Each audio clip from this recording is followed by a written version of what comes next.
بسم اللہ الرحمن الرحیم۔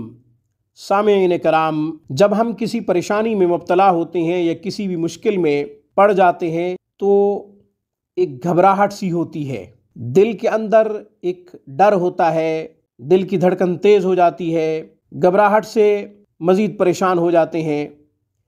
مشکلات کی وجہ سے گھبراہٹ ہو، پریشانیوں کی وجہ سے گھبراہٹ ہو، کرائسس کی وجہ سے گھبراہٹ ہو، تو آپ یہ دعا پڑھیں، انشاءاللہ مشکلات بھی دور ہوں گی، پریشانیاں بھی دور ہوں گی اور گھبراہٹ بھی ختم ہو جائے گی۔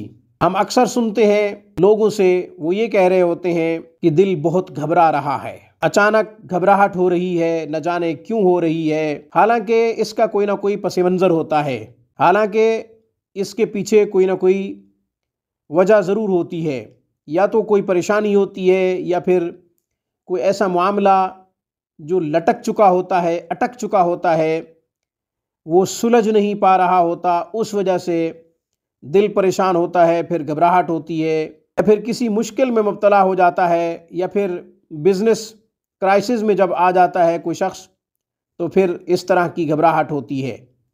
ان تمام صورتوں میں اس دعا کو معمول بنا لیں۔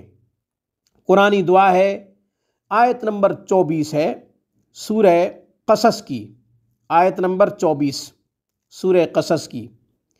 موسیٰ علیہ السلام تنہا تھے، اللہ تبارک و تعالیٰ سے خیر مانگی تھی، اللہ تبارک و تعالیٰ سے بھلائی مانگی تھی، تو اللہ تبارک و تعالیٰ نے انہیں خوب بھلائیاں عطا فرمائیں۔ اس دعا کے بعد حضرت شعیب علیہ السلام کی بیٹی سے نکاح بھی ہوا۔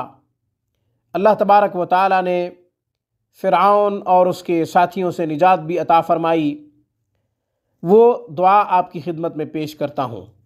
رب انی لما انزلت الی من خیر فقیر، رب انی لما انزلت الی من خیر فقیر۔ خوبصورت دعا ہے اور اس کا ترجمہ بھی بڑا خوبصورت ہے۔ رب انی لما انزلت الی من خیر فقیر، رب انی لما انزلت الی من خیر فقیر۔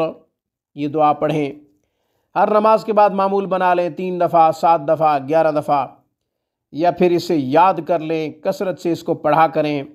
انشاءاللہ مشکلات دور ہوں گی، پریشانیاں دور ہوں گی، گھبراہٹ سے آپ محفوظ رہیں گے، مامون رہیں گے۔